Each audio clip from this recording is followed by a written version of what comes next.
अस्सलाम वालेकुम and welcome back to Academia Zoology. So बेटा आज का जो लेक्चर आएगा most probably it will be the last lecture and आज का जो हमारा टॉपिक है वो है सेल ऑर्गेनेलीज। लास्ट टाइम हमने कंपोजिशन ऑफ साइटोप्लाज्म पढ़ा था जिसमें हमने वन ऑफ द कंपोनेंट्स देखा था कि सेल ऑर्गेनेलीज भी कुछ यहाँ होता है। ठीक है, तो अगर हम सेल ऑर्गेनेलीज की बात करेंगे बेटा, जो ये सेल ऑर्गेनेलीज है, ऑर्गेनलीज क्यों है ये, वाई नॉट ऑर्गन्स, बिकॉज ये छोटे छोटे ऑर्गन्स हैं which are not visible to our naked eye. ठीक है, इनको हम इलेक्ट्रॉन माइक्रोस्कोप के ज़रिए से ही देखते हैं, छोटे हैं इसीलिए ऑर्गेनलीज है। लाइक मैंने पहले भी कभी कहा था, अगर हम बाग कहते हैं ना, हम उर्दू में कहेंगे ना बाग, तो अगर छोटा है तो बागीचा। ठीक है, तो ऐसे ही ऑर्गन, ऑर्गनली। ठीक है, क्लियर। तो सेल ऑर्गनलीज को हम आज स्टडी करेंगे। हम देखेंगे ये जो सेल ऑर्गेनेलीज हैं ये होते क्या है। ठीक है, तो जो जो बेटा सेल होती है ना, it has to perform different functions. Clear है?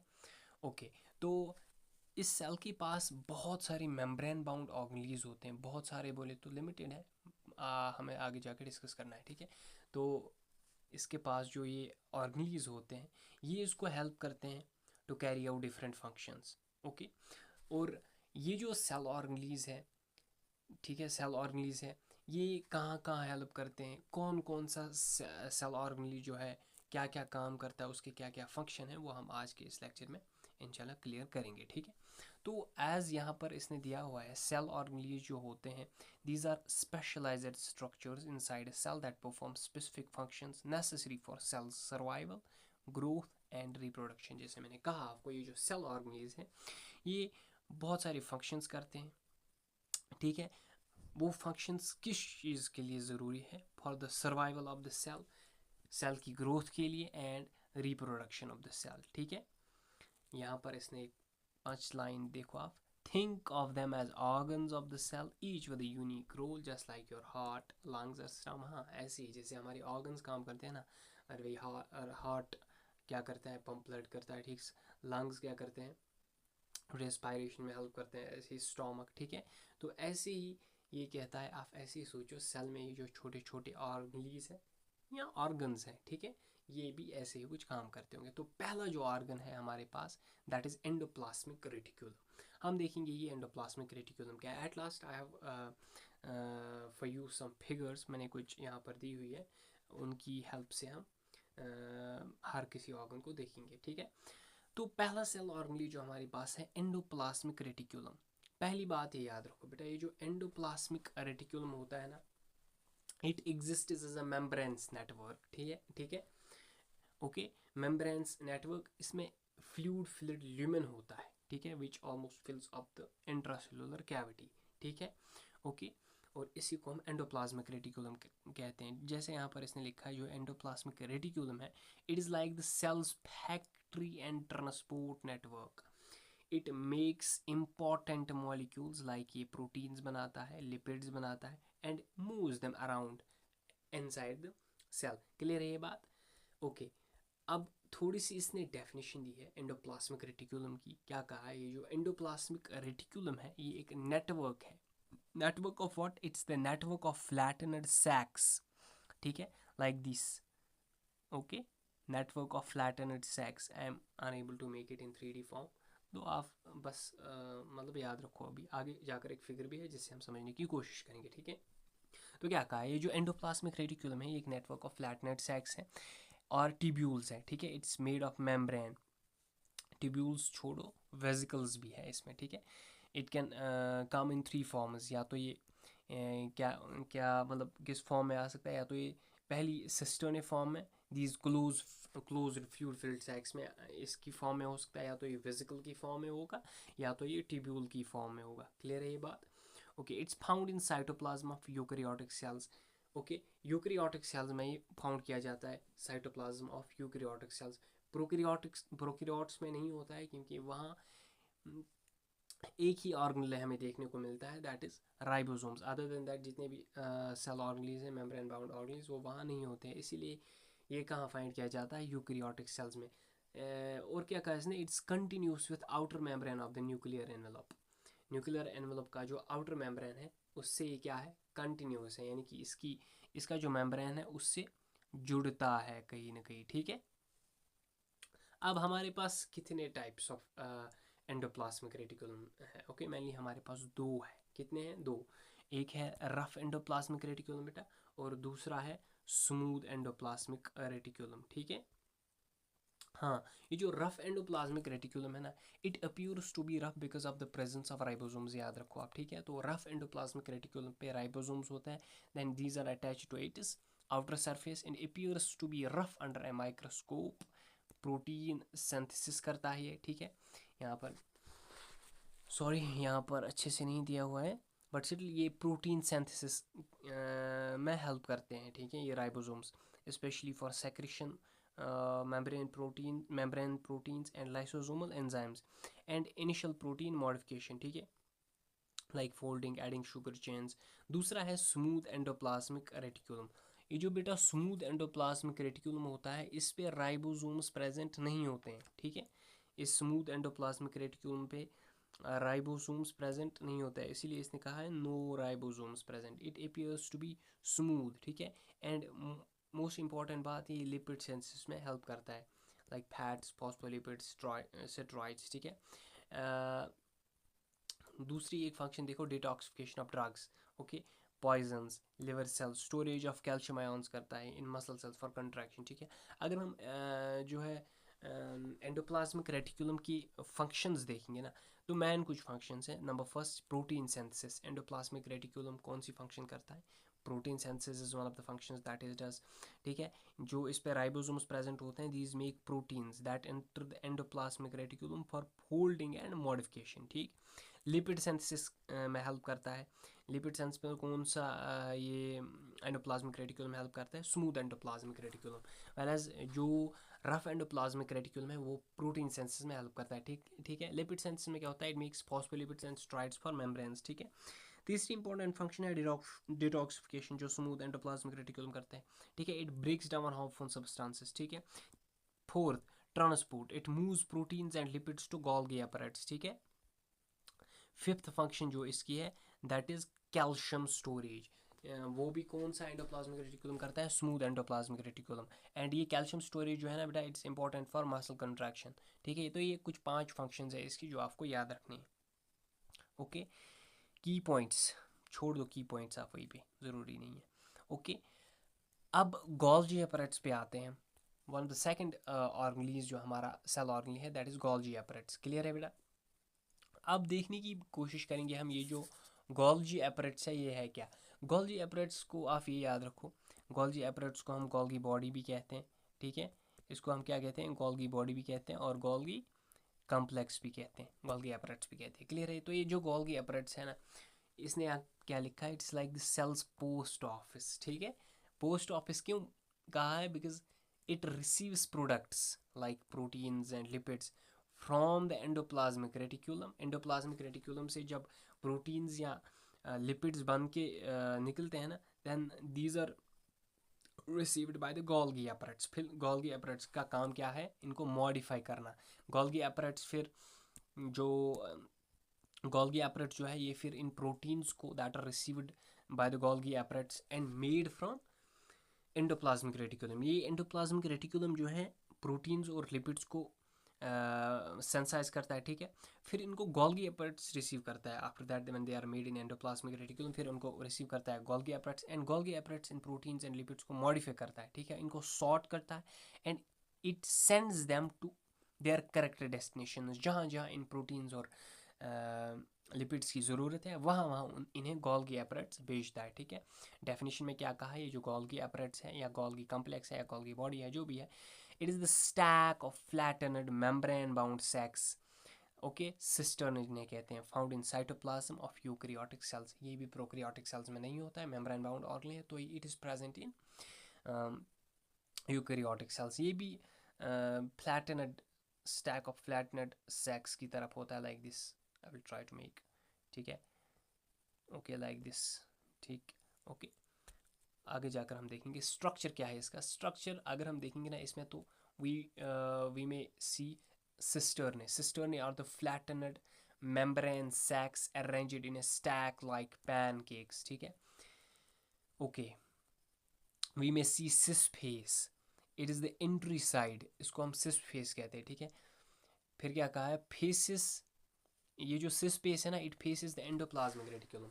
एंडोप्लाज्मिक रेटिकुलम जो होता है ना हमारा, एंडोप्लाज्मिक रेटिकुलम व्हेन, ये जो एंडोप्लाज्मिक रेटिकुलम से क्या रिसीव करता है, प्रोटीन्स एंड लिपिड्स, ठीक है, that are being received from the cis face. तो ये सिस फेज जो है ये किस तरफ होता है, एंडोप्लाज्मिक रेटिकुलम, इसलिए कहा है cis face is the entry side and it face is the endoplasmic reticulum, it receives vesicles containing proteins and lipids, ठीक है. फिर है ट्रांसफेस. ट्रांसफेस होता है एग्जिट साइड बेटा, ठीक है. It faces away from the endoplasmic reticulum, ये एंडोप्लाज्मिक रेटिकुलम की साइड नहीं होता है, ठीक है. It ships vesicles to final destinations. फिर जो वेसिकल्स होते हैं, ओके, ये इन वेसिकल्स को फाइनल डेस्टिनेशंस पर पहुंचा देता है जहाँ जहाँ इनकी ज़रूरत है, ठीक है. एंड ये जो गोल्गी बॉडी है, it's surrounded by vesicles for transport. Clear. Functions क्या है इसकी. नंबर फर्स्ट फंक्शन अगर हम इसकी देखेंगे तो it is the modification of proteins and lipids. ये प्रोटीन्स को मॉडिफाई करता है, लिपिड्स को मॉडिफाई करता है. How. It adds sugar groups like glycosylation, ठीक है, फॉस्फेट ग्रुप्स लाइक फॉस्फोराइलेशन और सल्फेट ग्रुप्स. ये मॉडिफाई कैसे करता है इन्हें, या तो ये सल्फेट ग्रुप्स ऐड करता है, या तो फॉस्फेट ग्रुप्स ऐड करता है, या तो शुगर ग्रुप्स ऐड करता है. शुगर ग्रुप्स कैसे ऐड करता है, by the process of glycosylation, ठीक है. फॉस्फेट ग्रुप्स कैसे करता है, by the process of phosphorylation, या ये सल्फेट ग्रुप्स ऐड करता है, ठीक है. एंड दूसरी मैन फंक्शन क्या है इसकी, sorting and packaging. It directs proteins to lysosomes, plasma membrane और सेक्रेशन, ठीक है. तीसरी इंपॉर्टेंट फंक्शन जो है इसकी, that is formation of lysosomes. ये लाइसोसोम्स को फॉर्म करता है, ठीक है. ओके, आगे जाकर हम लाइसोसोम्स के बारे में थोड़ा सा पढ़ने की कोशिश नहीं बल्कि पढ़ेंगे, ठीक है. लाइसोसोम्स जो है ना, lysosomes this are produces primary lysosomes, ठीक है, कंटेनिंग डाइजेस्टिव एंजाइम्स. ये जो लाइसोसोम्स होते हैं ना, इनमें डाइजेस्टिव एंजाइम्स प्रेजेंट होते हैं, ठीक. Secretion, one of the main important functions is secretion. It secretion किसकी मैन इंपॉर्टेंट फंक्शन है, गोल्गी बॉडी की. Package substances into vesicles for exocytosis, transport of lipids. It helps distribute lipids within the cell, ठीक है. की points को मारो गोली. आते हैं लाइसोसोम्स पर. ये जो बेटा लाइसोसोम्स होते हैं ना, लाइसोसोम्स ये simple tiny spherical sac like structures होते हैं. these are evenly distributed in the cytoplasm, ठीक है. ओके बेटा, जैसा इसने यहाँ पर कहा है, जो ये लाइसोसोम्स हैं ये मेम्ब्रेन बाउंड वेसिकल्स हैं, ठीक है. these contain hydrolytic digestive enzymes that work best in acidic conditions. okay, pH 5. they are found in animal cells. देखो लाइसोसोम जो है वो कहाँ फाइंड करते हैं हम, एनिमल सेल्स में फाइंड करते हैं. Let me change the colour. Animal cells में फाइंड करते हैं. एंड सम प्रोटिस्टस, ठीक है, but are usually absent in most plant cells. Most plant cells में ये एब्सेंट होता है, ठीक है. Plant cells have vacuoles for similar functions. जैसे हमारी एनिमल सेल में लाइसोसोम्स है ना, वैसे हमारे जो प्लांट्स हैं उनमें वैक्यूल्स होते हैं. They do the same function as the lysosomes, ठीक है. स्ट्रक्चर अगर हम देखेंगे इसका structure, single membrane surrounding digestive enzymes, ठीक है. Contains enzymes like proteases, lipases, nucleases and carbohydrases, ठीक है. जहाँ पर भी ओके, जहाँ पर भी आपको SES आफ्टर एवरी मॉलिक्यूल दिखेगा, ठीक है बेटा, वहाँ समझना आप ये एंजाइम है, ठीक है. क्लियर है ये बात. okay, it contains this lysosome, what does it do, it contains enzymes like proteases, lipases, nucleases and carbohydrases, ठीक है. एंटीरियर जो है लाइसोसोम्स का, that is acidic due to proton pumps in the membrane. अभी ज़रूरत नहीं है आपको प्रोटॉन पंप्स की या समझने की. इसकी फंक्शन अगर देखेंगे लाइसोसोम्स की, तो पहली फंक्शन इंट्रासेल्यूलर डाइजेशन, सेल के अंदर डाइजेशन करता है. It breaks down macromolecules into simpler ones, ठीक है. जो सेल में मैक्रो मॉलिक्यूल्स होते हैं ना, उनको ये ब्रेक डाउन करता है to the simpler ones. Like proteins को ब्रेक डाउन करता है टू इम्यूनो एसिड्स या lipids, fatty acids et cetera et cetera, ठीक है, वगैरह वगैरह. ओके, नंबर सेकंड जो इसका क्या है फंक्शन है, दैट इज ऑटोफैगी, ठीक है. What does it mean, it means that ये जो लाइसोसोम है ये वॉर्न आउट ऑर्गेनीज को डाइजेस्ट करता है, रिसाइकिल करता है, रिसाइकिलिंग देयर कंपोनेंट्स. क्लियर है. ओके, खराब हुए ऑर्गेनीज को डाइजेस्ट करता है और फिर उनके कंपोनेंट्स को रिसाइकिल. ऑटोलाइसिस, अगर हम इन एक्सट्रीम केसेस देखेंगे, जो लाइसोसोम्स होते हैं they can rupture to destroy the cell. Okay, उसे हम सेल्फ सुसाइड कहते हैं और इसी वजह से हम इनको सुसाइडल बैग्स भी कहते हैं, सुसाइडल बैग्स भी कहते हैं। क्लियर है ये बात? ऑटोलाइसिस, अगर हम इन एक्सट्रीम केसेस कहा है इसने, ठीक है, नॉट रेयर। ये जो लाइसोसोम्स हैं ये रप्चर करते हैं टू डिस्ट्रॉय द सेल, हम सेल सुसाइड करते हैं, इसीलिए हम इनको सेल सुसाइडल बैग्स कहते हैं, ठीक है। डिफेंस में ये मदद करता है, ये डिस्ट्रॉय करता है बैक्टीरियाज को एंड वायरसेस को, किन में? वाइट ब्लड सेल्स में। और एक फंक्शन है इसकी एम्ब्रियोनिक डेवलपमेंट, ये हेल्प करता है रिमूव सेल्स या tissues which are no longer needed, जो मतलब बोझ है सेल के लिए, ठीक है। टाइप्स क्या है लाइसोसोम्स की? आपके सिलेबस में नहीं है शायद, बट सेटल। प्राइमरी लाइसोसोम्स है, सेकेंडरी लाइसोसोम्स है, ओके, और रेजिडुअल बॉडी है, ओके। ज़्यादा डीप जाने की ज़रूरत नहीं है इसमें, की पॉइंट्स को छोड़ो मारो गोली, ठीक है। इंपॉर्टेंट माइटोकॉन्ड्रिया, फोर्थ ऑर्गेनल जो है हमारे पास है माइटोकॉन्ड्रिया, मोस्ट बदनाम ऑर्गेनल। आपको ये जहन में है कि माइटोकॉन्ड्रिया जो है इसे हम powerhouse of the cell कहते हैं, क्लियर है? इसलिए mitochondria are called the powerhouse of cell, बचपन से पढ़ते आ रहे हैं। बिकॉज ये जो माइटोकॉन्ड्रिया है ना बेटा, these produce most of the cell's energy, ठीक है, in the form of ATP through cellular respiration. ये जो माइटोकॉन्ड्रिया होता है ये सेल में क्या करता है? प्रोवाइड एनर्जी, ठीक है, it produces energy inside the cell in the form of adenosine triphosphate. Clear है ये बात? किस मतलब वजह से, किस प्रोसेस से? सेल्यूलर रेस्पिरेशन से। यहाँ पर डेफिनेशन में इसने लिखा है ये जो माइटोकॉन्ड्रिया है ये डबल मेम्ब्रेन बाउंड ऑर्गेनेल्स हैं that are found in almost all eukaryotic cells, ठीक है, and it's responsible for converting chemical energy from food into usable cellular energy, ठीक है, that is ATP। स्ट्रक्चर कैसा है इसका? ये जो इसका आउटर मेम्ब्रेन है it is smooth, it contains proteins called porins, ठीक है, that allow small molecules to pass. Outer membrane जो होता है इस किसका? माइटोकॉन्ड्रिया का, वो बेटा होता है स्मूथ, ये कंटेन करता है प्रोटीन्स, इन जिन प्रोटीन्स को हम पर्टिकुलरली पोरिन्स कहते हैं। ये पोरिन जो है, ये जो प्रोटीन्स है इसके सरफेस पर, ये अलो करते हैं छोटी छोटी मॉलिक्यूल्स को टू पास थ्रू, ठीक है। दूसरा पार्ट इसका इनर मेम्ब्रेन, ये जो इनर मेम्ब्रेन है ये हाईली फोल्डेड है इनटू क्रिस्टल, ठीक है, it increases the surface area for energy production, ठीक है। फिर है इंटर मेम्ब्रेन स्पेस, उसके भी अंदर अगर हम देखेंगे इंटर मेम्ब्रेन स्पेस जो होती है ना, it is between outer and inner membranes. जो हमारा आउटर मेम्ब्रेन है और जो हमारा इनर मेम्ब्रेन है इसके दरमियान जो स्पेस है वो है इंटर मेम्ब्रेन स्पेस, ठीक है, and it's important in electron transport chain. उसके बाद है मैट्रिक्स, मैट्रिक्स जो है ना it's the inner most space. ये जो इंटर मेम्ब्रेन है ना इसके अंदर भी कुछ है जिसे हम मैट्रिक्स कहते हैं, इसलिए इसने कहा है inner most space that contains enzymes, okay, for cribs cycle. Cribs cycle शायद क्लास 10th की फर्स्ट चैप्टर में आपको देखने को मिलेगा, यहाँ अभी आपको पढ़ना नहीं है, बहुत इंपॉर्टेंट है और थोड़ा हैक्टिक भी है, ठीक है। इनर मोस्ट स्पेस जो है ना माइटोकॉन्ड्रिया की, इट कंटेन्स एंजाइम्स, ठीक है, किसके लिए? क्रिब्स साइकिल के लिए, for mitochondrial DNA and ribosomes, ठीक है। अब अगर आप देखोगे माइटोकॉन्ड्रियल डीएनए क्या है, इसको हम कहते हैं mtDNA भी। लास्ट टाइम कॉलेज में एक क्वेश्चन आया था, डिफाइन माइटोकॉन्ड्रियल डीएनए, ठीक है, ओके। सो ये एक सर्कुलर डीएनए है जो इनेबल करता है माइटोकॉन्ड्रिया को to make some of their own proteins. Once again, mitochondrial DNA एक सर्कुलर डीएनए है जो इनेबल करता है कि इसको माइटोकॉन्ड्रिया को to make some of their own proteins, इसको अपने ओन प्रोटीन्स बनाने में हेल्प करता है। और एक पार्ट है जो आप माइटोकॉन्ड्रिया में देखोगे इसके स्ट्रक्चर में, दैट इज़ राइबोसोम्स। वो कौन से type? 70S type, these are similar to bacterial ribosomes, clear है? अब इंपॉर्टेंट फंक्शंस क्या है इस माइटोकॉन्ड्रिया की? पहली इंपॉर्टेंट फंक्शन है एटीपी प्रोडक्शन। ये जो माइटोकॉन्ड्रिया है ये एनर्जी प्रोड्यूस करता है in the form of ATP, ठीक है, इसलिए ATP production is one of the important functions and it does via aerobic respiration, ठीक है, ग्लाइकोलाइसिस।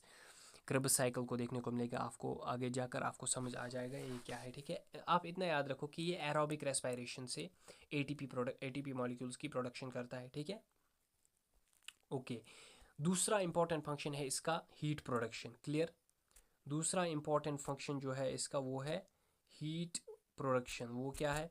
हीट प्रोडक्शन, ठीक है। Oh shit. दूसरा इंपॉर्टेंट फंक्शन जो है इसका वो है heat production. Clear? Heat production in brown fat mitochondria generates heat instead of ATP. इसको हम थर्मोजेनेसिस कहते हैं। ठीक है, याद रखने की ज़रूरत नहीं है।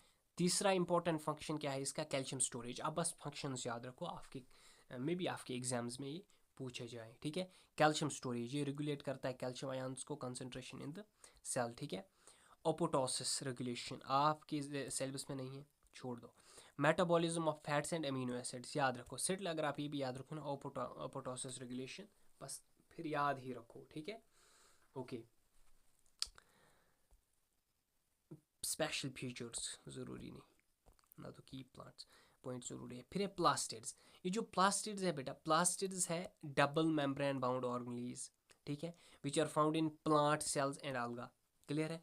प्लास्टिड्स जो है, plastids double membrane bound organelles है that are found in plant cells and alga and these are responsible for manufacturing. हाँ, एक बात और ये एनिमल सेल्स में नहीं होती है, तो ये कहाँ होती है?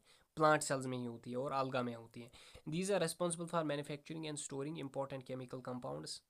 Manufacturing and storing of important chemical compounds. These are responsible for manufacturing and storing of important chemical compounds. ठीक है, और ये जो plastids है, these are like mini factories inside plant cells that make food, store nutrients and give plants their colors. ठीक है, आप बाद में पढ़ेंगे क्लोरोप्लास्ट्स के बारे में भी। ठीक है, डेफिनेशन में क्या कहा इसने? इसने कहा है कि ये जो प्लास्टिड्स है, these are self replicating organisms containing their own DNA and 70s ribosomes, ठीक है, which enables them to produce some of their own proteins. Clear है? Okay, they develop from small precursors called proplastids found in meristematic cells. Okay, जितना मैं कहूँ उतना याद रखो। ठीक है, अब हमारे पास टाइप्स ऑफ प्लास्टिड्स है। कौन कौन से टाइप ऑफ प्लास्टिड्स है हमारे पास? देखो, ये जो बेटा प्लास्टिड्स है ना, these can be classified based on their pigments and functions. ठीक है, ये जो प्लास्टिड्स है, ये इनको हम कैसे मतलब क्लासीफाई करते हैं? On the basis of their pigments and functions. ठीक है, type, pigment, function, example. Okay, देखो, इस सब को मारो गोली, आपको जो मैं कहूँ वो रखो याद। जो हमारे पास प्लास्टिड्स होते हैं बेटा, these occur in most plant sales. Clear है? एनिमल सेल्स में पहली बात ये क्या होते हैं? एनिमल सेल्स में ये प्रेजेंट नहीं होते। एनिमल सेल्स में नहीं होते तो होते कहाँ? तो ये होते हैं प्लांट सेल्स में, पहली बात। ठीक है, और अलगा में भी ये फाउंड हो करते हैं हम। ठीक है, जैसे हमारा माइटोकॉन्ड्रिया है, ठीक है, वैसे ही जो हमारे प्लास्टिड्स हैं बेटा, इनका भी अपना ऊन जेनोम होता है। ठीक है, दैट इज डीएनए। ठीक है, और इनके पास भी राइबोसोम्स होते हैं। पहली बात इंपॉर्टेंट याद रखो, इनमें भी अपना ही डीएनए होता है। सो दे ऊन डीएनए एंड इनके पास भी राइबोसोम्स होते हैं। क्लियर? तो इन दो वजह से ये क्या करते हैं? ये सेल्फ रेप्लिकेटिंग ऑर्गेनीज है। ये जो प्लास्टिड्स है बेटा, दीज आर सेल्फ रेप्लिकेटिंग ऑर्गेनीज, यानी कि ये से दो से ज़्यादा मतलब अपनी आप की कॉपीज़ बनाते हैं। ठीक है, these are that's why we call them as self replicating organelles. ठीक है, जैसे माइटोकॉन्ड्रिया है। ठीक है, ओके, तो इसका सिंपल मतलब ये है, they have the power to divide. Clear है? अब अगर हम प्लास्टिड्स की बात करेंगे, प्लास्टिड्स कितने टाइप्स के हैं? ठीक है, आप ये याद रखो जो मैं कहूँ। ठीक है, देखो, प्लास्टिड्स अब हमारे पास यहाँ पर 3 टाइप्स के। कितने बेटा? 3 टाइप्स के प्लास्टिड्स हैं। अब कौन कौन सा? नंबर फर्स्ट आप याद रखो, क्रोमोप्लास्ट्स। ठीक है, chromoplasts is one of the type of plastids. ये जो क्रोमोप्लास्ट्स होते हैं ना बेटा, दीज आर कलर्ड। ठीक है, ये क्या होते हैं? ये कलर्ड प्लास्टिड्स होते हैं, except for green colour. Green colour के बगैर जो भी कलर प्लास्टिड्स का है उन्हें हम क्रोमोप्लास्ट्स कहते हैं। क्लियर है? Number second is chloroplasts. Chloroplasts जो हम इजीली फाइंड करते हैं ग्रीन प्लांट्स। ठीक है, ग्रीन, ये जो क्लोरोप्लास्ट्स हैं इनमें प्रेजेंट होता है ग्रीन कलर्ड प्लास्ट्स। ठीक है, ग्रीन कलर्ड प्लास्टिड्स। ठीक है, इसलिए हम इनको क्लोरोप्लास्ट्स कहते हैं। And number third is what? Leucoplasts. ये जो ल्यूकोप्लास्ट्स है ना बेटा, ये कलरलेस होते हैं, इनमें कोई कलर शलर नहीं होता है। These are the colourless plastids, इसीलिए हम इनको ल्यूकोप्लास्ट्स कहते हैं। क्लियर हुई ये बात? क्लियर हुई?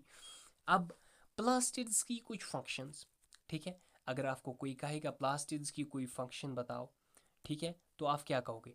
One of the main important functions plastids जो है ना, दीज परफॉर्म सम फंक्शंस। अगर हम एक टाइप ऑफ प्लास्टिड की बात करेंगे, दैट इज क्लोरोप्लास्टिस। क्लोरोप्लास्टिस की एक ही फंक्शन है बेटा, ये ट्रैप करते हैं सोलर एनर्जी, ठीक है, these trap solar energy, and फिर इस सोलर एनर्जी को क्या करते हैं, ये यूटिलाइज करते हैं। 1 मिनट, ये जो हमारे ओके ये जो हमारे क्या है, क्लोरोप्लास्टिस है, ये सोलर एनर्जी को ट्रैप करते हैं, फिर इस सोलर एनर्जी को यूटिलाइज करते हैं किस में? To manufacture food for the plant. Clear है? दूसरा फंक्शन अगर हम देखेंगे क्रोमोप्लास्टिस का, क्रोमोप्लास्टिस, ठीक है, one of the plastids is chromoplasts. ये क्रोमोप्लास्टिस जो है ना, these import various colours to flowers, ठीक है, ये फ्लावर्स को कलर प्रोवाइड करते हैं, किस लिए? सो दैट इंसेक्ट्स जो है वो अट्रैक्ट हों towards that flower and pollination में वो हेल्प करे, ठीक है। Second function. थर्ड अगर हम देखेंगे फंक्शन ल्यूकोप्लास्ट की, ठीक है, ल्यूकोप्लास्ट जो होते हैं बेटा, ये स्टोर करते हैं फूड को, ठीक है, ये फूड को स्टोर करते हैं इन द फॉर्म ऑफ कार्बोहाइड्रेट्स, ठीक है, in the form of carbs या कार्बोहाइड्रेट्स, स्टार्च, ठीक है, फैट्स एंड प्रोटीन। क्लियर है ये बात? ओके, ये 3 फंक्शंस हैं 3 प्लास्टिड्स की, या जनरल में प्लास्टिड्स की फंक्शन है, ठीक है। हो गया ये, यहाँ पर इसने जो लिखा है ना, फोटोसेंसिस करता है फंक्शन, हाँ, फोटोसेंस में हेल्प करता है कौन? क्लोरोप्लास्टिस, क्योंकि हमने कहा ये सोलर एनर्जी को ट्रैप करता है, ठीक है। Storage of food, starch, lipids, proteins, pigmentation में हेल्प करता है कौन सा? वो क्रोमोप्लास्टिस है। ये पिगमेंटेशन में कैसे हेल्प करता है? ये मतलब फ्लावर्स को कलर देता है और अट्रैक्ट करता है पॉलिनेटर्स को, ठीक है। ओके, बस हो गया ये। फिर है vacuoles. Vacuoles is one of the क्या कहते हैं हम, सेल ऑर्गेनीज। ये जो वैक्यूल्स होते हैं ना बेटा, ये कहाँ पाए जाते हैं? मोस्टली क्या कह रहे थे हम बात, ओके, एनिमल सेल्स में, ठीक है। ये जो वैक्यूल्स हैं, these are like storage tanks of the cell. Clear? They hold water, nutrients and waste products, and in plants they also help maintain the cell shape. Plants में ये एक extra काम करते हैं to help maintain its shape. तो vacuoles जो है ये मेम्ब्रेन बाउंड सैक्स है, ठीक है, within the cytoplasm filled with a fluid called cell sap. Vacuole is like this, and इसमें जो फ्लूइड होता है उसको हम सेल सैप कहते हैं। क्लियर है बेटा? ओके, ये जो वैक्यूल्स है ये प्लांट सेल में भी होते हैं, एनिमल सेल्स में भी होते हैं, ठीक है, but these are much larger in plant cells. Plant cells में ये बहुत बहुत ज़्यादा बड़े होते हैं, इसलिए हमने पहले भी कहा था जो इनमें न्यूक्लियस होता है वो या तो एक्सट्रीम राइट एक्सट्रीम लेफ्ट होता है ना, एक्सट्रीम साइड्स पर होता है, सेंटर में नहीं होता है प्लांट्स में, क्योंकि यहाँ पर वैक्यूल्स जो होते हैं बहुत बड़े होते हैं। So these are present in both plant and animal cells, but ये ज़्यादा लार्जर होते हैं प्लांट सेल्स में। अगर हम स्ट्रक्चर देखेंगे किसका, वैक्यूल्स का, तो मेम्ब्रेन जो है इनका, उसको हम टोनोप्लास्ट कहते हैं। ये लो, इसको हम टीपी कहते हैं, टोनोप्लास्ट कहते हैं इन प्लांट सेल्स, ठीक है। ये जो membrane controls movement of substances in and out of the vacuole, ठीक है। इनसाइड इनके फ्लूइड होता है जिसमें वाटर होता है, जिसमें sugar, salts, pigments and sometimes waste materials भी होते हैं। अगर हम देखेंगे ना वैक्यूल्स की functions, one of the main important functions is storage. It holds water, it holds ions, it holds sugars, amino acids, pigments and waste products, तो it stores them. So one of the functions is storage. Second is turgor pressure in plants. अगर हम बात करेंगे, ये टर्जियर pressure क्या होता है? It keeps the cell rigid, means hard, okay, stiff, and it supports the plant structure को ये सपोर्ट करता है। क्लियर है? That's why there is the presence of vacuole in the plant cells. Okay, number third, waste disposal. Third function क्या है इसकी? Waste disposal. It stores harmful by products before they are broken down. ये जो vacuoles हैं इनमें harmful by products होते हैं, waste of the cell होते हैं, ठीक है। पिगमेंटेशन में हेल्प करता है, it stores pigments like anthocyanins which gives flowers and fruits their colors. Fifth, defense, ठीक है, it may contain toxic substances to deter herbivores, ठीक है, so it's a kind of defense. Digestion में help करता है, कुछ प्रोटिस्ट्स में वैक्यूल्स क्या करते हैं? फूड को डाइजेस्ट करते हैं, okay. Differences in plant versus animal cells, special types को भी छोड़ो। अब और एक इम्पॉर्टेंट टॉपिक है हमारे पास, एंड शायद ये लास्ट टॉपिक है आपकी बुक का, दैट इज सेल डिवीजन। ठीक है बेटा, हर कोई ऑर्गेनिज्म ग्रो करने के लिए, अपनी आबादी बढ़ाने के लिए, नंबर ऑफ स्पीशीज बढ़ाने के लिए क्या करता है, ग्रो करता है, रिप्रोड्यूस करता है। Same as in cell, cell क्या करती है, डिवाइड करती है। तो सेल डिवीजन जो है बेटा, ये एक ऐसी प्रोसेस है जिसकी वजह से एक सिंगल सेल जो होती है, it splits into two or more new cells. तो यहाँ पर फॉर्मेशन होती है सेल्स की। क्लियर? अब ये सेल डिवीजन एसेंशियल क्यों है, इंपॉर्टेंट क्यों है? ये इंपॉर्टेंट है ग्रोथ के लिए फर्स्ट, ये इंपॉर्टेंट है रिपेयर के लिए, ये इंपॉर्टेंट है रिप्रोडक्शन के लिए, and it is important for the maintenance of living organisms. Clear है? ये कुछ चीज़ें हैं जिनके लिए सेल डिवीजन इंपॉर्टेंट है। हमारे पास मेन दो टाइप्स के सेल डिवीजन है बेटा, एक है माइटोसिस, एक है मियोसिस। माइटोसिस जो होता है ना, ये बॉडी सेल्स में होता है। क्लियर है? अब आप कहोगे बॉडी सेल्स क्या है, देखो हैपन्स इन सोमैटिक सेल्स कहो मैन, अच्छा मतलब अच्छे से अगर आप कहोगे ना तो बॉडी सेल्स के बजाय सोमैटिक सेल्स। देखो बेटा, हमारी बॉडी में टू टाइप्स ऑफ सेल्स होते हैं, एक होते हैं सोमैटिक सेल्स, एक होते हैं जर्म सेल्स। जर्म सेल्स हमारी बॉडी में सिर्फ दो है बेटा, in case of males it is sperm, and in case of females it is ovum. बस ये जर्म सेल्स हैं। इन दो सेल्स के बगैर बॉडी में जितनी भी सेल्स हैं उनको हम सोमैटिक सेल्स कहते हैं। ठीक है, तो ये जो माइटोसिस है ये उन्हीं सोमैटिक सेल्स में होती है, इसलिए यहाँ पर कहा इसने it happens in body cells. ठीक है, ओके। यहाँ पर एक सेल डिवाइड करती है और बनाती है टू आइडेंटिकल सेल्स। ओके, नई सेल्स बनती है, and new cells have the same number of chromosomes as the parent cell. For example ये हमारी सेल है 46 है। ओके, इसने डिवाइड किया, ओ यार, ओके यहाँ रखो, इसने भी बनाया दो डॉटर सेल्स, एक के पास भी 46 क्रोमोसोम, दूसरे के पास भी 46 क्रोमोसोम। आई समझ माइटोसिस? क्लियर? इतना ज़्यादा याद नहीं रखना आपको। एंड ये जो माइटोसिस है it is used for growth and repair. फिर है दूसरी, दैट इज मियोसिस। मियोसिस का होता है सेक्स सेल्स में होता है, जर्म सेल्स में होता है, that is sperm and ovum, sperm and eggs. ठीक है, यहाँ पर एक सेल चार डिफरेंट सेल्स बनाती है। जो न्यू सेल्स होती हैं ना बेटा, उनमें हाफ नंबर ऑफ क्रोमोसोम्स होते हैं। ठीक है, and half number of chromosomes कैसे होते हैं? फॉर एग्जांपल ये हमारी एक सेल है, ओके, पेरेंट सेल है, ये डॉटर सेल बनाती है, पूरा नहीं दिखाऊंगा मैं, अल्टीमेटली ये 23 23 23 23 क्रिएट करते हैं। एंड जितने भी ये चार आइडेंटिकल क्या कहते हैं इनको, डॉटर सेल्स हैं, इनमें हाफ नंबर ऑफ क्रोमोसोम्स पाया जाएगा आफ्टर दैट। ठीक है, तो ये है meiosis, and it is used for sexual reproduction and it creates variation in offspring. कितना याद रखो, काफ़ी है। ठीक है, तो मैंने आपको कहा था शेप्स क्या कहते हैं इनको, figures of the cell organ. पहला जो हमने पढ़ा था एंडोप्लाज्मिक रेटिकुलम, ये है भाई एंडोप्लाज्मिक रेटिकुलम। ठीक है, एंडोप्लाज्मिक रेटिकुलम। ओके, एंडो ये यहाँ से स्टार्ट होता है।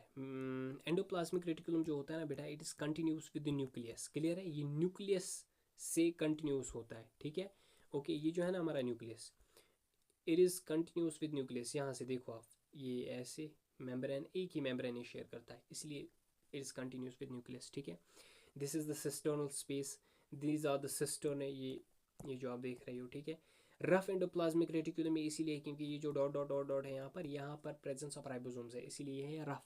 यहाँ पर स्मूथ है क्योंकि यहाँ पर आपको डॉट्स नहीं दिखाई देंगे जैसे यहाँ पर है, यहाँ मतलब यहाँ पर राइबोसोम्स प्रेजेंट नहीं है। ठीक है, हो गया एक। अब है गोल्गी एपरेट्स। गोल्गी एपरेट्स मैंने कहा था बेटा, जो इसका सिस फेस है, इट इज़ टूवर्ड्स द क्या कहते हैं, it face is the endoplasmic reticulum. यहाँ से ये प्रोटीन्स एंड लिपिड्स को रिसीव करता है, फिर ट्रांसफेस से ये देखो वेसिकल्स बनाता है, और इन वेसिकल्स को ट्रांसफ़र करता है to where they are needed. Clear है? फिर है लाइसोसोम्स। लाइसोसोम्स कहें तो suicidal bags of the cell. ठीक है, यहाँ पर देखो एंजाइम्स हैं प्रेजेंट, प्रोटीन्स भी हैं यहाँ पर, फॉस्फोलिपिड बाइलेयर है। क्यों? क्योंकि ये मेम्ब्रेन है इसका। ठीक है, तो ये हुआ लाइसोसोम, तो ये हुआ लाइसोसोम। ठीक है, ओके, अगर हम सेल की बात करेंगे, सेल में ये लाइसोसोम है, अब इसने यहाँ पर जूम किया है कि लाइसोसोम दिखता कैसे। क्लियर है? लाइसोसोम में भी आपको फिगर बनानी हो एग्जाम में, इसलिए काम आ सके ये।